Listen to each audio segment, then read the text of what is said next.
Hello, Jones. How's your neck pain? Actually, Doc, it's my back pain. Oh, yes, your back pain. Oh, Yeah. just a second. I've got a Yeah. text here I've got to do. Just be a sec. Yeah. Yeah. Who's the clown that invented texting with thumbs? Useless. Anyhow, I've got the results of your Right. the results of your imaging and your tests. Right. Right. And oh, hey, I got a call here. Excuse me. Unbelievable. Yes. No. Yes. No. No. No. Damn. My God. What are you going to do? Any event, let's back to your results. Yes. here. Yes, Doc. Yes. You've got the worst spine I've ever seen. Oh. You have spondylosis at L3-4, L4-5, L5S1, just for starters. And you've got a whopper of a grade 1 spondylolisthesis due to a pars interarticularis defect. And, oh, hold on, another call. My stockbroker, I have to take it. No, no. Damn bandit.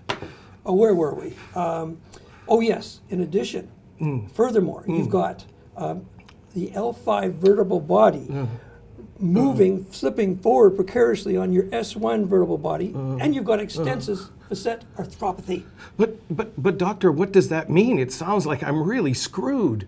What does it mean? Yeah. It means that if you're not very, very, very careful, you could end up in a wheelchair in a couple of years.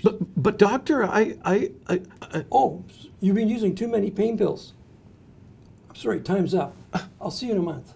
We'll talk some more. Goodbye, Jones. So let's hear from you. What's wrong? Doctor's not engaged. The doctor's not engaged. Go to the head of the class. Yes, I think that was pretty clear. Anybody else? Fear, yes. And? Sounds hopeless.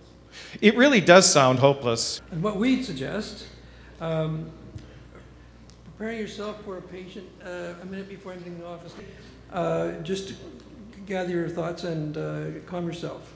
Because if you're uptight and you're moving fast, the patient's going to get stirred up, as we saw in the video.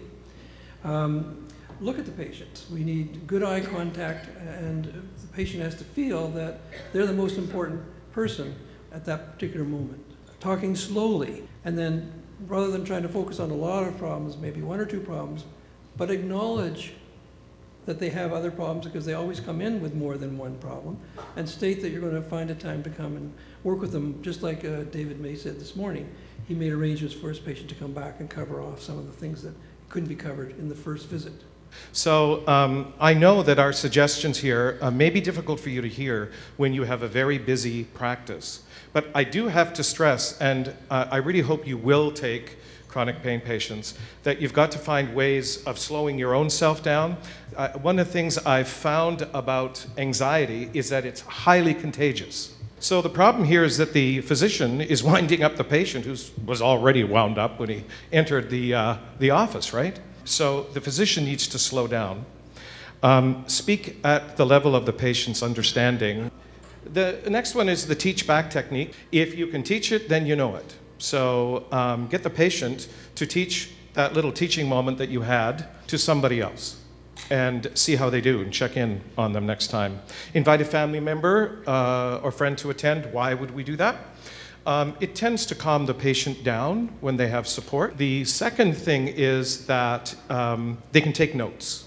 And the third thing is that person can be a second memory for the patient who's really concerned that they're going to make sure they remember X, and guess what they forget on the way out the door? X. So that's why you have someone with them. And then there's great online resources. You have one there, People in Pain Network, Pain BC, really good resources available for patients that would avail themselves of that.